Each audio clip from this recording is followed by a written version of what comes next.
friendship that'll never ever end.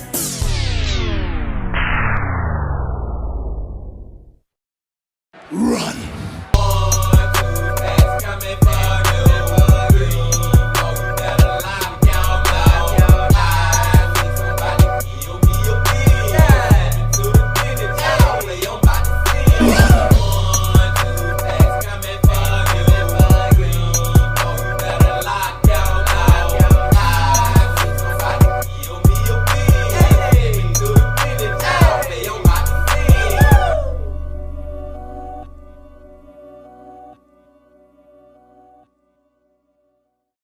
It's a beautiful day in the neighborhood.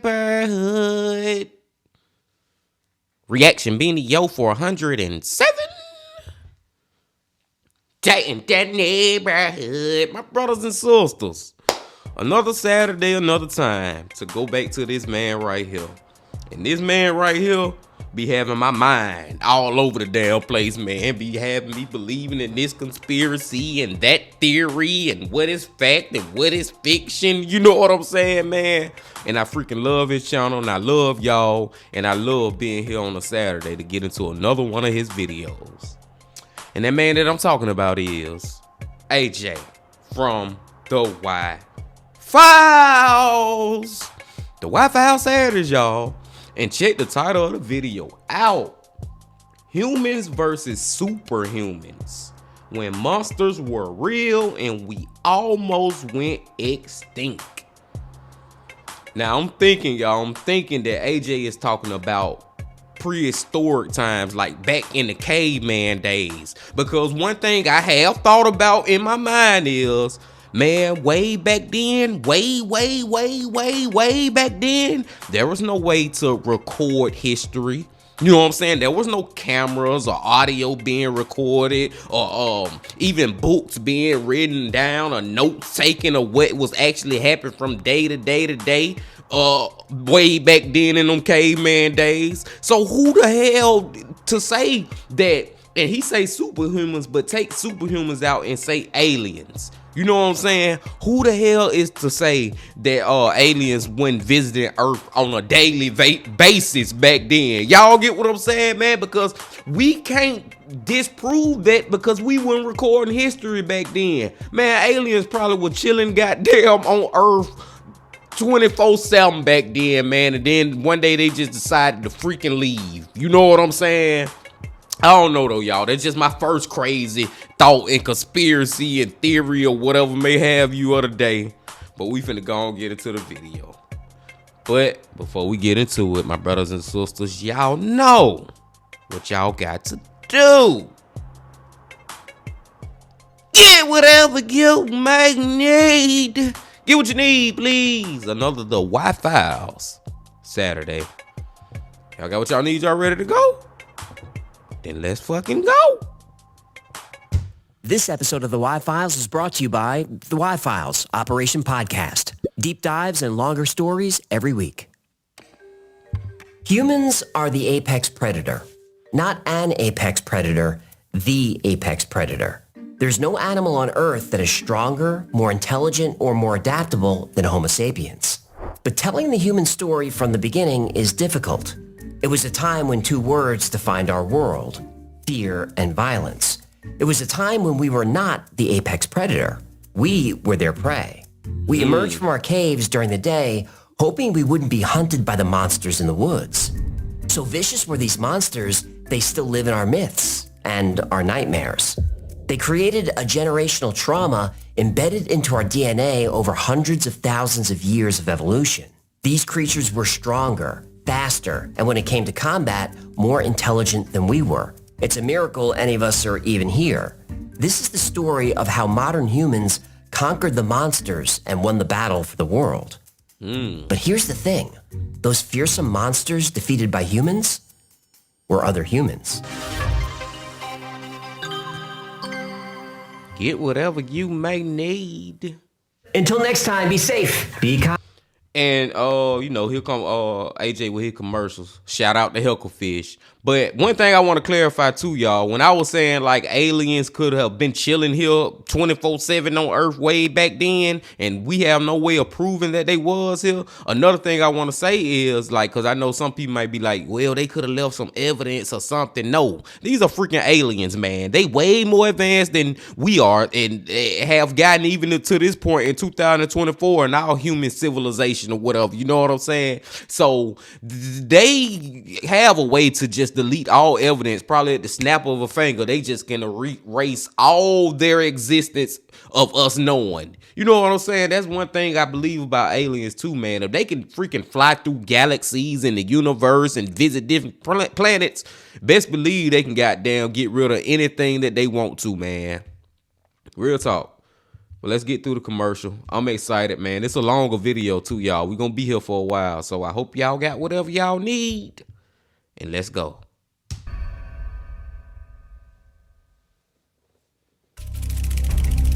You are not who you think you are. Well, you're human, but we Homo sapiens weren't the first type of humans. Just 50,000 years ago, various species of humans shared the planet with us at the same time, and they were everywhere. Denisovans settled in Russia. Floresiensis traveled all the way to Indonesia. Luzonensis traveled through Asia and all the way down through the Philippines. And of course, there's us, Homo sapiens. We evolved in Africa, then moved into the Arabian Peninsula and spread to other parts of Asia, Australia, Europe, and the Americas. In time, Homo sapiens would colonize every habitable region on Earth. But that would take thousands of years, because there was something or someone standing in the way of our progress. Another species of human. A species of human that was stronger, faster, and more adaptable to extreme environments. This fearsome and fearless warrior species was the Neanderthal. The Neanderthals. The Neanderthal was not the dumb, bumbling caveman you were taught in school.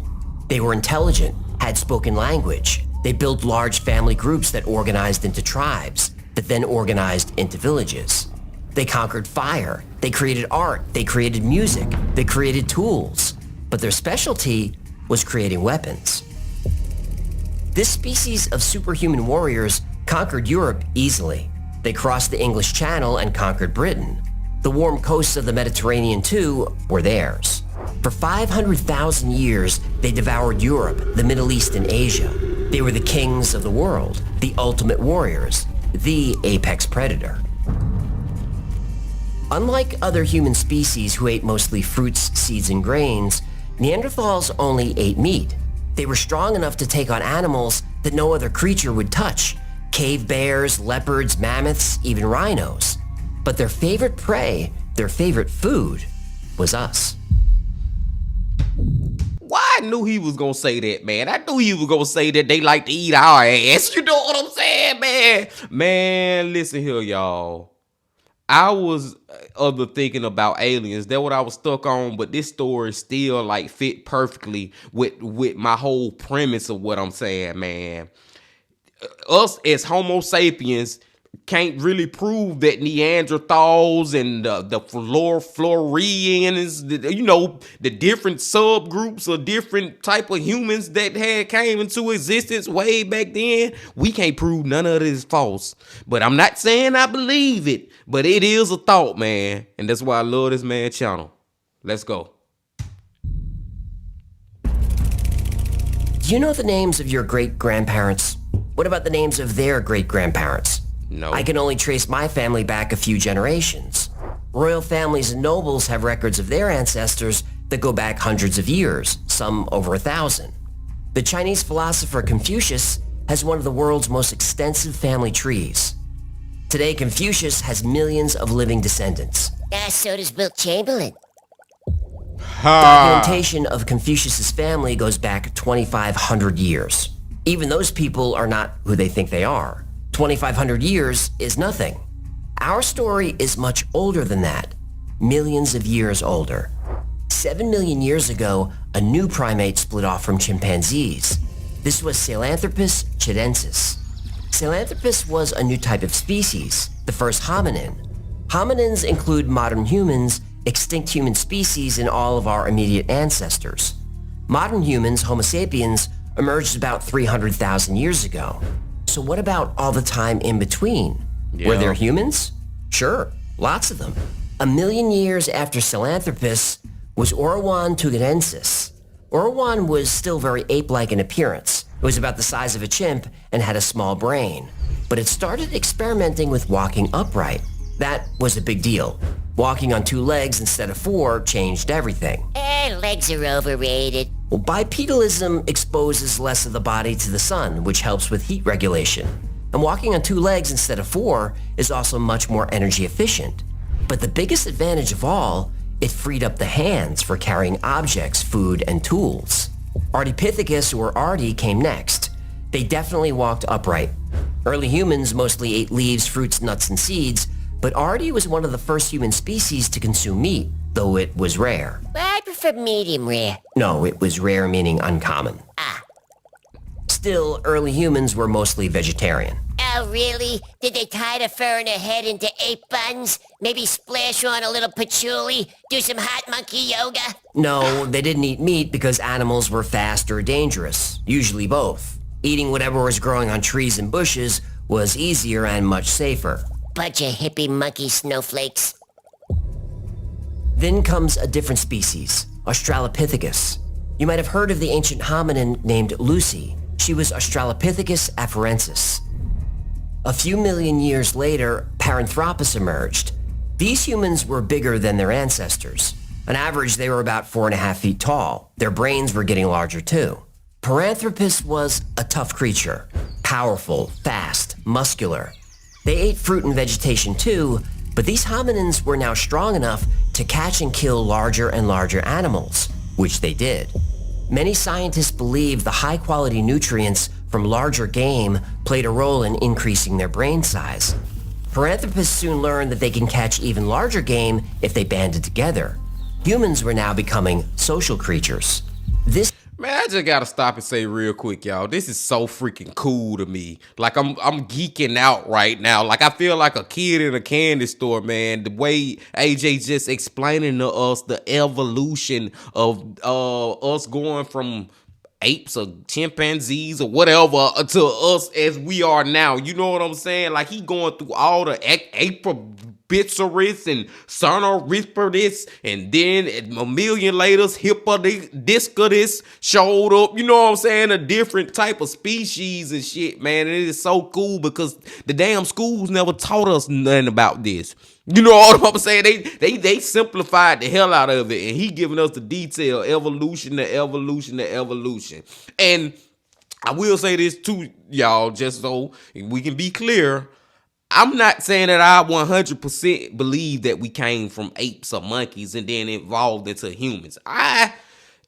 Being honest, I don't even know. And in a way, I don't care, for real. I really don't care right now. All I know is this shit is cool as fuck, and I'm enjoying myself. Let's get back into it. This is where human development begins to accelerate. By creating social groups, it allowed adult humans to teach skills to their children. Their technology was primitive, but it improved with each generation. Homo habilis came next and had a much larger brain, almost 700 grams. They began to look more like us than apes. They lived in communities. They are the first known users of stone tools.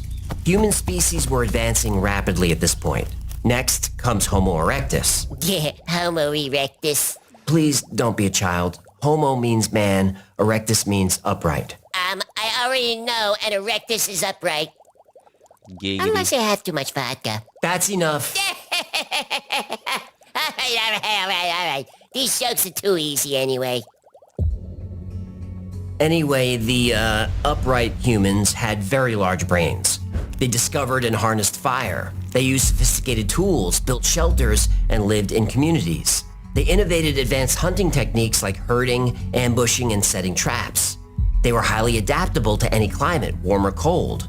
And so Erectus is the first human species to leave Africa. Erectus was tall, standing 5 foot 9 inches, some even taller. Wow, that is a big erectus. Please stop. At some point in school, a teacher showed you this chart. This is the evolution of man, right?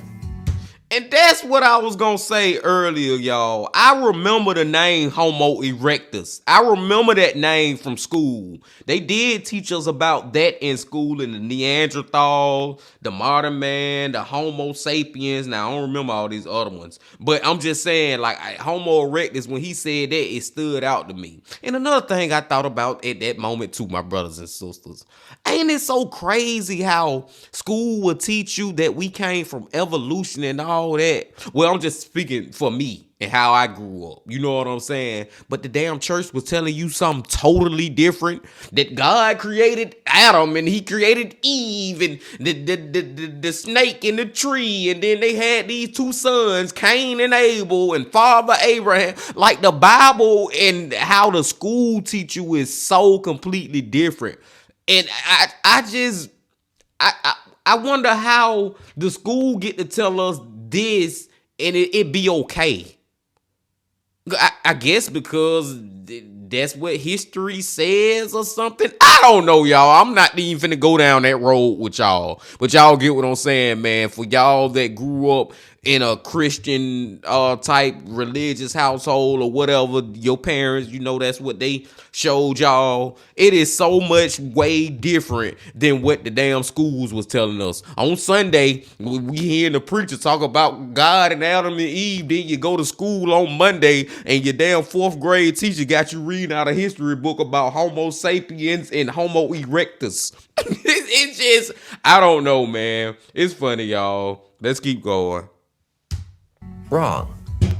Sapiens didn't evolve directly from Erectus. Erectus launched the species Heidelbergensis. It was at this point where early humans learned a new skill, a skill that would help shape the world for future generations, and shapes our world still. This new skill was violence.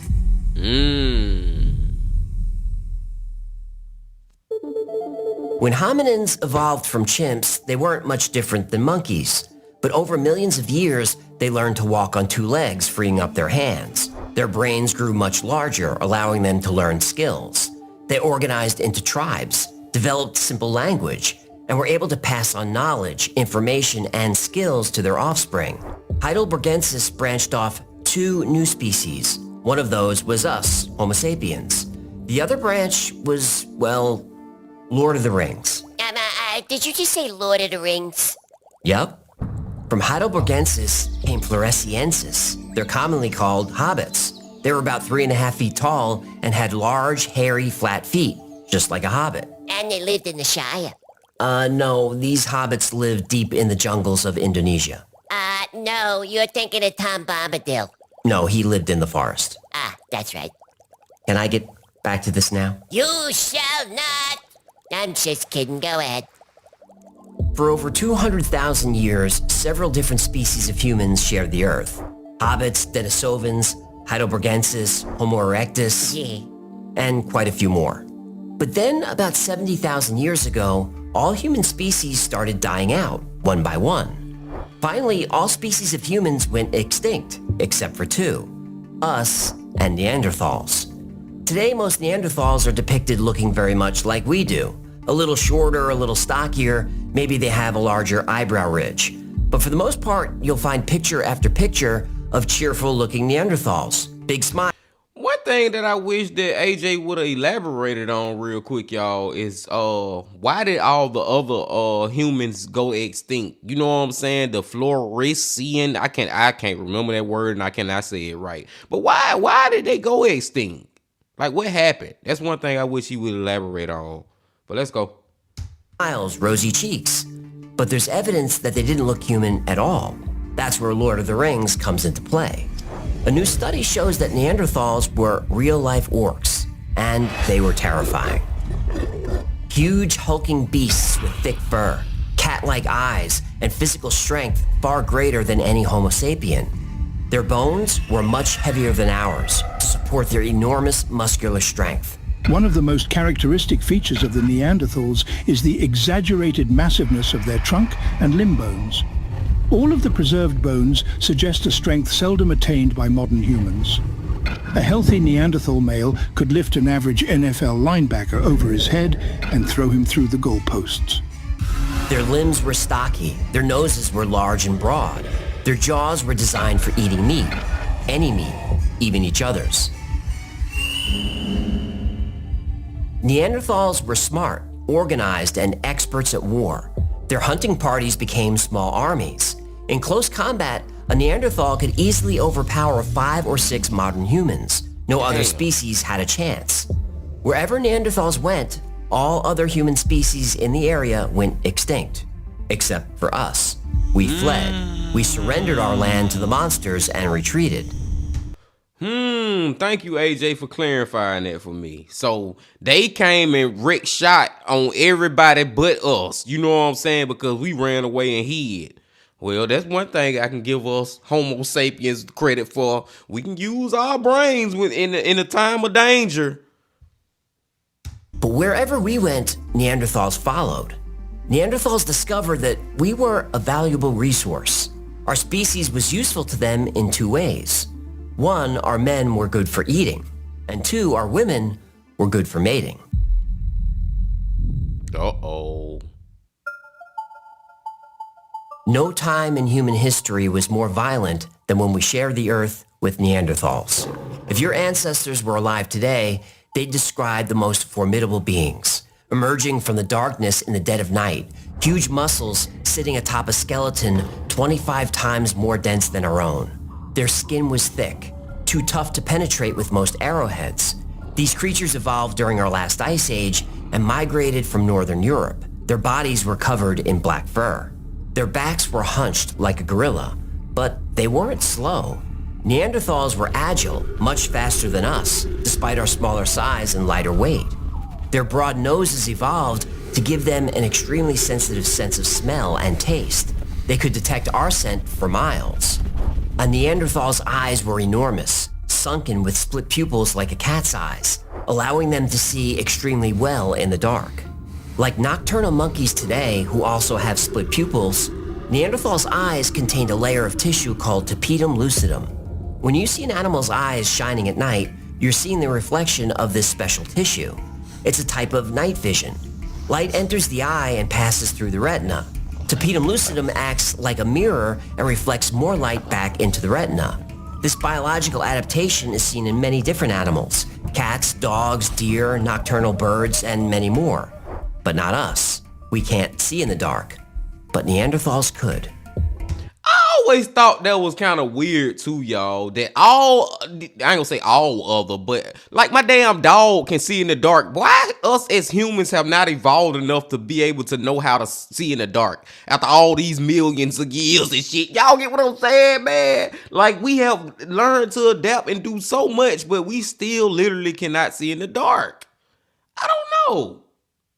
That's just something I have wondered, but I was finna say something crazy, and I'm gonna go and say it now, man. I'm gonna go and say it.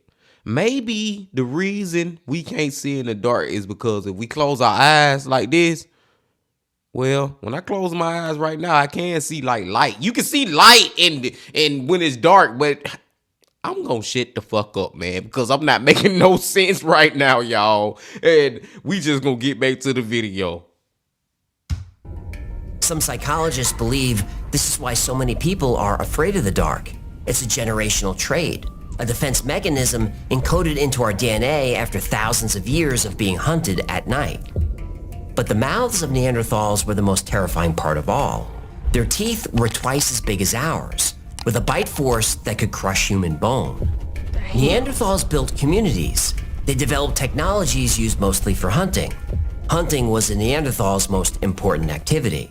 A Neanderthal's size meant they needed a huge amount of food.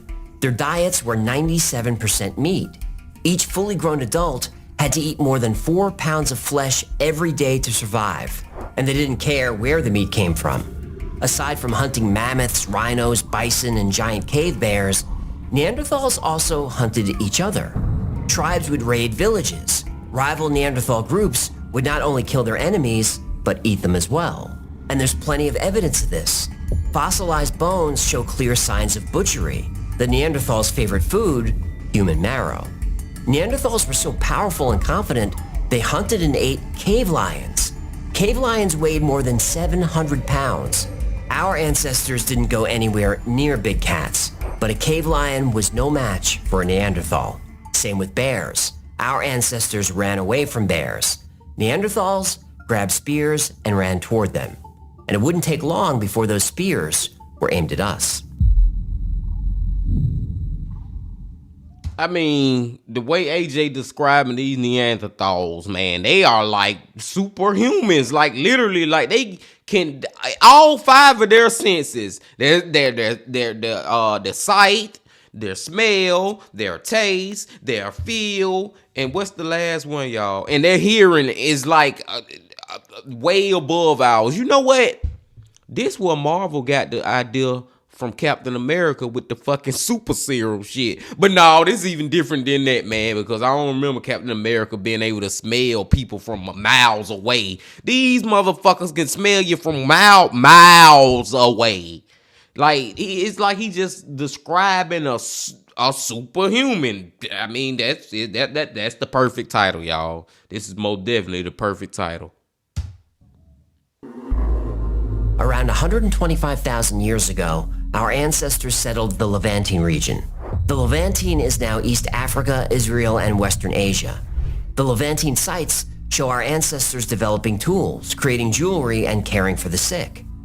They lived in tribes. They developed agriculture. They were physically recognizable as modern humans. They were building a complex, structured society. They were on their way to building an early civilization. But then something happened. A new ice age had arrived. This was a period of rapid glacial growth. The deserts advanced, and the forests of Europe disappeared under ice. As the climate got colder, Neanderthals migrated south. Their territories were expanding. Their hunting grounds were now advancing into the land occupied by us. We were also dealing with the shifting climate, and our bodies weren't developed to deal with it. We were slender. We didn't have fur or thick skin to protect us from the cold. The Neanderthals' bodies were designed to create heat. Homo sapiens are designed to lose it. And instead of sharing our land with us, Neanderthals did what all humans do, no matter the species: dominate and conquer. The Neanderthals had no choice. These other humans, these skinny, weak, hairless creatures, they had to go. Around 80,000 years ago, the human fossil record started to disappear, and things grew colder. Most archaeologists attribute the decline of the human population to climate change. Climate change? Here we go again. Just build a nuclear power plant, you moron. This was 80,000 years ago. Excuses, excuses. I don't think you're being fair. Don't make me drop a how dare you. Please don't. We go to that well a little too much. But humans didn't disappear from the area because it got cold. They disappeared because they were hunted. Fossils of Neanderthal bones are still found there, but no human bones. Why not? Well, because Neanderthals ate them. Crazy. You would think that Neanderthals and modern humans, being so much alike, would learn to get along. In On the Origin of Species, Darwin says that killing each other is not only natural behavior, it's obvious. Competition will generally be most severe between those forms which are most related to each other. Varieties of the same species, having nearly the same structure, constitution, and habits, come into the severest competition with each other. Each new variety or species during formation will press hardest on its nearest kindred and exterminate them. And they almost did.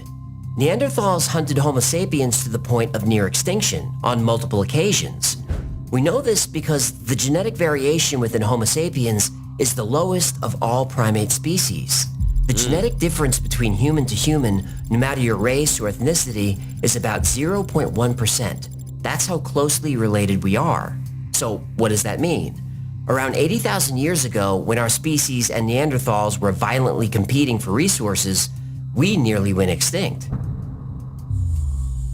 But the Neanderthal population was doing just fine. But us, Homo sapiens, we were down to 50 people. One study says it could have been as low as 40. That's it. Only 40 or 50 people left on Earth. Oh, Bill Gates would have loved this. There's a small group of chimps in West... And I gotta say this real quick too, y'all, because this is another thing that I really honestly believe in. Whether we want to admit it or not, All of us. I'm talking about no matter our race, color, ethnicity, or nothing. I feel like all of us, it may be just a little slimmest away, are related. Even your damn wife or your husband is related to you. If we just go all the way back to the beginning of time, man, like all of us are related. From the people you see on TV, the celebrities, to the person that you meet when you're going to the grocery store that you see in aisle 9 while you picking up some Fruit Loops. You know what I'm saying? All of us really are family, y'all. Just the human race, period, man. It's just something to think about, and I really do believe that. Just a little tiny bit. But we all brothers and sisters. West Africa made up of about 50 individuals. They're all from the same family. They have about twice as much genetic variability as all humans. On average, chimpanzees have a genetic variation of 1.2% compared to our 0.1%, and chimps are our closest relatives. We have such low genetic variability because we came within inches of extinction. We had to start over with just a few dozen families. And here's how it happened. Here we go. I want you to imagine the world 80,000 years ago. Maybe you're 10 or 11 years old. You live in a wooden hut with your family. Your hut is one of many, maybe 30 in all. You live on the shores of a lake surrounded by a forest. In the morning, you're sent to gather fresh water. Your father and brothers are up early to catch small game like birds and rabbits, which they bring back to the village. Your uncle is at the lake with some other men gathering shellfish. If they're lucky, they'll find a nice fat turtle. Your mother and the other women butcher and cook the meat. There's a clearing nearby. You and the other children gather fruits and berries. You store them in a cool cave nearby. Though when nobody's looking, you help yourself to a few berries. You are a key part of a community. Your skills are depended upon not just by your family, but by the rest of your tribe. For your entire life, you've never gone more than a mile or two away from your village. Neither of your parents or their parents. It's a communal existence, simple, peaceful. But your favorite part of the day is after sunset. A warm fire is built, and the village gathers around to sing, laugh, and tell stories late into the night. Your favorite stories are the scary ones. The tribal elders tell tales of monsters who lurk in the forest, stealing children who venture too far. A little time goes by. Now you're in your teenage years. Your duties change. Maybe you join the hunting party. Maybe you help cook or sew. Maybe you learn the art of healing through herbal medicine. Though your life has changed so much these past few years, the stories stay the same. Now it's your own father with his long gray beard telling tales of the monsters in the woods. You laugh as the children cringe in fear, as you once did not so long ago. Suddenly, your father stops talking and angles his head. He's heard something. There's a snap from the forest nearby, a broken branch, the rustling of dry brush. Something heavy is in the woods. It can't be an animal. The fire burns bright and hot. Even the biggest predator wouldn't dare come close. Then there's more rustling of brush. Whatever's making the noise, it's coming closer. And it's big and heavy. More branches snap, this time from a different direction. There's more than one. From somewhere, a woman screams in terror. Everyone around the fire is frozen trying to locate the sound. The screaming doesn't stop. Another starts. This time, it's a man. He sounds like he's crying for help. His screaming suddenly becomes a gurgling and he goes quiet. The woman's screams are now more distant. She's being carried away. You look at your father and scan the faces of the men around the fire. They're afraid. They grab their spears, which are always kept close by. Then you see a shadow. It looks like a man, but it's the biggest man you've ever seen. All your life, your village has traded with and communicated with other villages in the area. These events have always been peaceful. Sometimes they were celebrations. None of this made any sense. But then the man took a step forward toward the light. It's no man, at least not a man like you've ever seen. He's not that tall, but he's so wide and muscular he seems unnaturally large. His back is hunched. His skin looks thick and leathery. Patches of his body are covered in thick fur. He looks right at you and shows enormous teeth. Then you realize he's smiling. He's wiping something sticky off his chin. Blood. His hulking frame takes slow, lumbering steps toward you. He doesn't need to run. He knows he'll catch you. It takes a moment to realize what you're seeing, but it finally clicks. The elders of your tribe weren't telling tales to control your childhood behavior. Sometime many, many years ago, we'd been here before. Out of nowhere, a man from your tribe, your uncle, charges the creature. Your uncle swings a club at the beast. It ducks, steps to the side, grabs your uncle by his throat, and lifts him off the ground with one hand.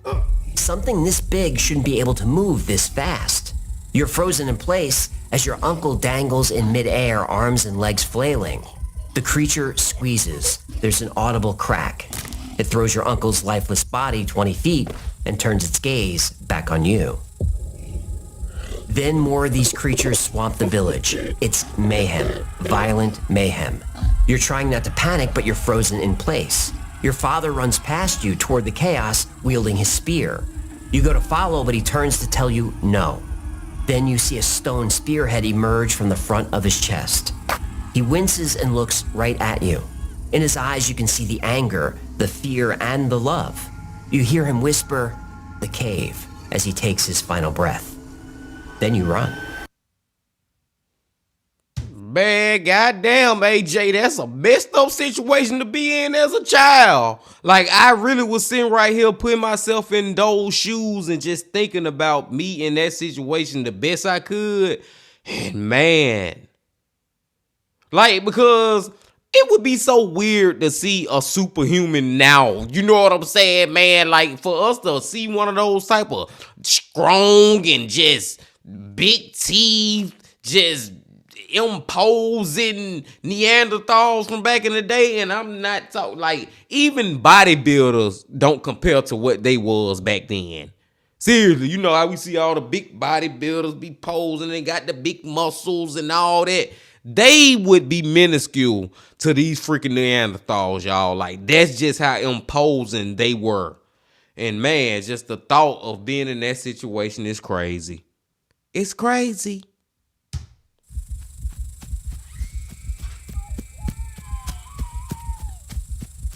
As you get farther from the village, you still hear the screams, but they're becoming more faint. Then the screaming stops.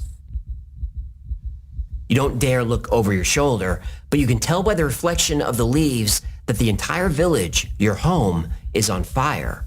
Everyone you love, everyone you've ever known, is gone. Damn, man. Evidence shows that for over 100,000 years, Neanderthals and humans were at constant war. Signs of prehistoric warfare are easy to spot. A swift, powerful club strike to the head was a common killing method. Prehistoric Homo sapiens often had skull fractures indicating blunt force trauma. Neanderthals had similar injuries. A parry fracture is another sign of warfare. A parry fracture is a lower arm break from deflecting attacks. Neanderthals had many instances of broken arms. Young Neanderthal males frequently suffered trauma and death. Their average lifespan was about 40. You'd be a village elder. And then some. While some injuries might have occurred during hunting, the patterns indicate intertribal warfare. This warfare was small-scale yet intense, marked by prolonged conflicts. It primarily involved guerrilla-style raids and ambushes with occasional larger battles. War also influences territorial boundaries. There's proof that Neanderthals not only engaged in war, but mastered it.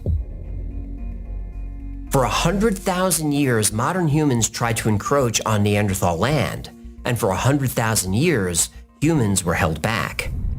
But to the victors of war go the spoils. When Neanderthals won a battle with humans, the spoils were gruesome. Men were taken as food. We know this from fossil records. The fate of human women was worse.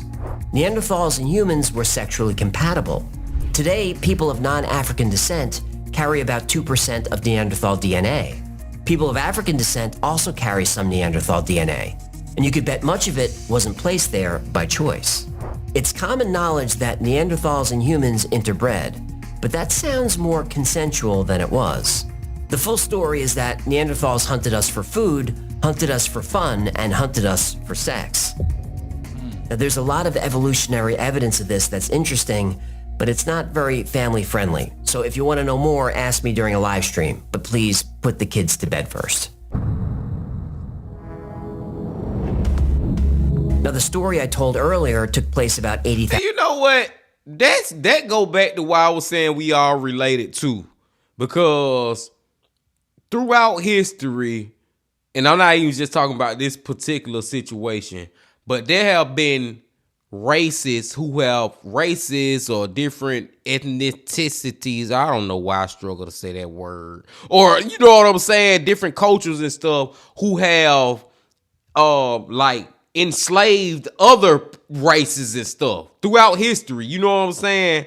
And some of those people who was enslaving the other people was actually RAP something ish. The women of the race that they was enslaving. RAP or something. Y'all know what I'm saying, man. I can't really even say that word on YouTube like that, man. YouTube, the algorithm be listening. I know firsthand now, so I gotta kind of keep some of my words to myself. But y'all know what I'm saying, man. So that right there is just evidence. And with that we know this through history that some of these slave owners was freaking they slaves. You know what I'm saying? And that right there contribute to my whole theory about that we all related. But let's go, y'all. AJ got me rambling now. 1,000 years ago. Around that time, Neanderthals expanded into and conquered the Middle East. And they held that land for over 30,000 years. That is a long, long time. This is where the most recent bottleneck in our genetic variation occurs. Homo sapiens, conquered by Neanderthals, were knocked down to maybe even as few as 40 or 50 individuals. As our villages burned, our men were slaughtered. Everyone else was enslaved or eaten. But a few of us got away. We went high into the mountains, into cave systems we've known for generations. And like that young human fled to the caves to escape slaughter, a few others did too. And this happened all over the area. In previous episodes, I've talked about cave systems like Derinkuyu in Turkey. Derinkuyu is an underground city capable of housing at least 20,000 people and their livestock for months, maybe even years. It's about 300 feet below Earth's surface, and it connects to a whole series of underground cities across the area, some even bigger than Derinkuyu. Link below if you want to learn more. Now, for the most part, we have no idea how old these underground villages and cities are. Building them to hide from Neanderthals makes perfect sense. Humans lived in caves in Israel as far back as 210,000 years ago. Throughout history, we've used these cave systems as a refuge against attack. And we used them again the last time our species was hunted to near extinction.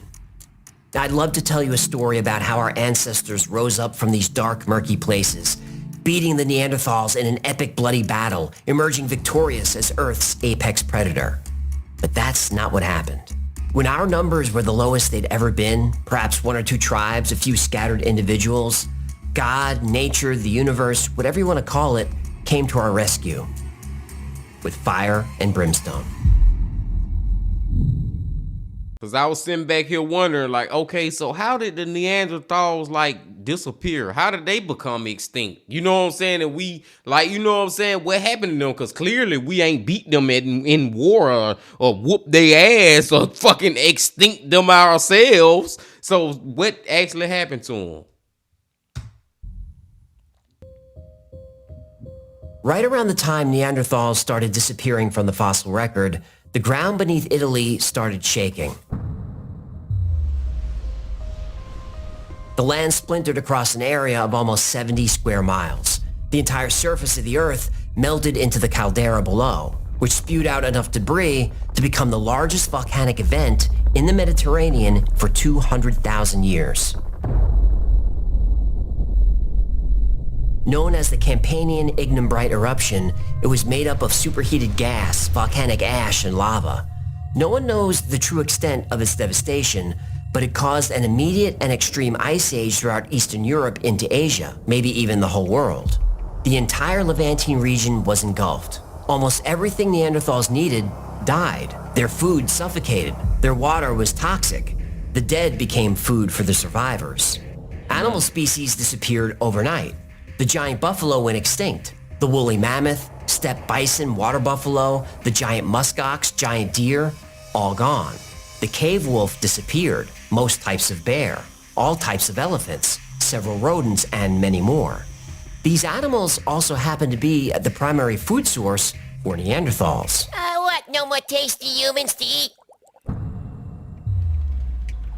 As the earth around us burned, our ancestors went deeper underground. We took with us almost 40,000 years of knowing how to survive the constant threat of death. Some Neanderthals survived, but their numbers were dwindling fast. But Neanderthals could survive by mating with modern humans, right? Well, wrong. Nature intervened there too. As you would expect, most interbreeding was male Neanderthal and female human. They were biologically compatible, but not without problems. Male hybrid children were often sterile and couldn't pass on their Neanderthal DNA. Only female hybrids could. Human females, according to studies, preferred to mate with a human male, not a Neanderthal. Unless the Neanderthal has money. Interbreeding continued, but each generation of hybrids was more human than Neanderthal. But even though the first, well, let's call them interbreeding events, were tragic, the results were positive. By adding their DNA to ours, we created stronger immune systems. We became more adaptable to non-African climates. Our bodies became stronger and faster. Usain Bolt! AJ about to tell us that all us are Neanderthals. You know what I'm saying? Or maybe he already said it, but it's just now hitting me. That all us got some Neanderthal in us. You know what I'm saying? All us come from that too. I feel like a superhuman now. Let me stop, man. But yeah, I think that's what he alluding to right now. Look at the time! 958 world record! Technically, Neanderthals are extinct. But that's not entirely true, is it? Almost everyone on Earth carries a little bit of Neanderthal with them. If these traits were harmful or made us weaker, natural selection would have removed them from our genetic pool. But they didn't. Neanderthals were vicious predators who assaulted and devoured every animal they found, including us. But they were also resilient. So resilient, they're with us still. And now we benefit from their resilience. So like it or not, Neanderthals are here to stay. And that's the one thing about all us as humans. We are freaking resilient, man. Just as a human race. The only thing that can stop us is nuclear bombs and goddamn nuclear bomb. I don't even feel like nuclear weapons it would really like. I'm talking about stuff that would actually cause the earth to be extinct. Only thing I can think about, not the earth, humans to truly like be extinct is probably a freaking comet or something. Like we gotta get hit, or aliens. Aliens can come down and end this bitch in 5 seconds if they wanted to. But I'm talking about like a natural disaster or whatever may have you. It would have to be like a freaking comet or something, man. Like sort of like the dinosaurs, but this time it's gonna have to be a even bigger. It's gonna have to be a comet that hit us that's bigger than the whole earth, in my opinion. Y'all know what I'm saying, man. And if you don't, god damn it, then don't worry about it, because you know I'm gonna talk crazy when we watching AJ from the Wi-Files. And we almost finished with it, y'all. Let's go. Neanderthals are real, but how much of this story is true? Well, actually, a lot of it. Most of today's episode comes from a book by Danny Vendramini called Them and Us: How Neanderthal Predation Created Modern Humans. It's a great read and I linked it below. I also linked to Danny's Substack where he summarizes the book. Now he makes good arguments, but his research is controversial and it is not the mainstream view. For example, the human population may have been down to 50 in parts of the Middle East, but Homo sapiens were already on islands all around the world, and had been for thousands of years. Now when it comes to the physical description of Neanderthals, what is there to debate? We know they had large eyes because their skulls had huge sockets. In fact, almost everything about the physicality of Neanderthals that I presented in this episode is based on physical evidence from bone and fossil records. Almost everything. We don't know for sure if they had fur, but we do know Homo sapiens are the only primates without thick fur, but we still have a thin layer of it. Some people have a thinner layer than others. What's that supposed to mean? Have you looked in a mirror? You should rename this channel Journal of a Receding Hairline. I think you're exaggerating. I got 2 words for you. Propecia. Anyway, every animal alive during the Ice Age had thick fur, and no Neanderthal needles or needlework has ever been uncovered. So either evidence of Neanderthal clothing is yet to be found, or they really were covered in fur, as suggested in the book. We also know we coexisted with Neanderthals. We know we fought them for 100,000 years, and we know they spent most of that time winning. But eventually, the tide turned. Nobody knows for sure how this happened. Modern humans were probably more intelligent than Neanderthals, but that's debatable. They had the same size brain that we do. Our eventual victory could have been a combination of luck and survival. We were hiding in caves, but we weren't idle. We were intelligent and we were industrious. We knew that if we were going to take our land back, we'd need to innovate. Neanderthals were winning. They didn't have to innovate anything. So it's possible that while waiting, planning, and building our numbers, an early human invented a bow and arrow and other ranged weapons. We were no match for Neanderthals up close. But if we could attack and harass them from a distance, then retreat to our caves, we would have an advantage. Then there was the Campanian Ignimbrite eruption in Italy. You can't overestimate the power and devastation of this eruption. There were pyroclastic flows that were over 3,300 feet high. They flowed over mountains. The eruption blasted out 6 of these flows. All life within 60 miles of the crater was destroyed. The ground and water was covered in up to 4 feet of volcanic debris in some places. Debris has been found as far away as 1,200 miles from the crater. And every time scientists dig up new information on the eruption, it gets bigger. And it's overdue for another eruption. If you want me to do an episode on that, let me know, but be warned, it's scary.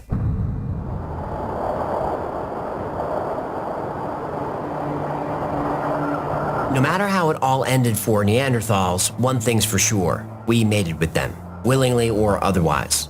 Everything I mentioned about the impact of their DNA on modern humans is accurate as far as we know.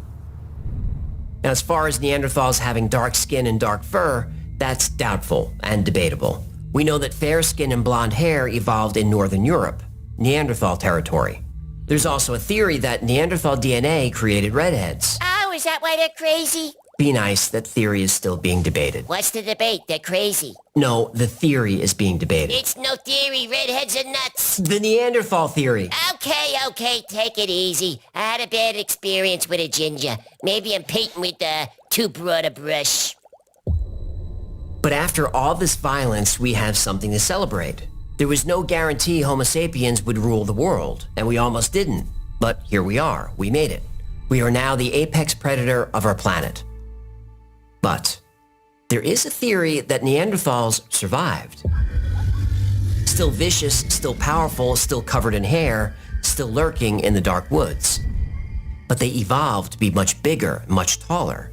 This theory says they've become Bigfoot. That's a different episode. I don't like that theory. I'm not with that theory.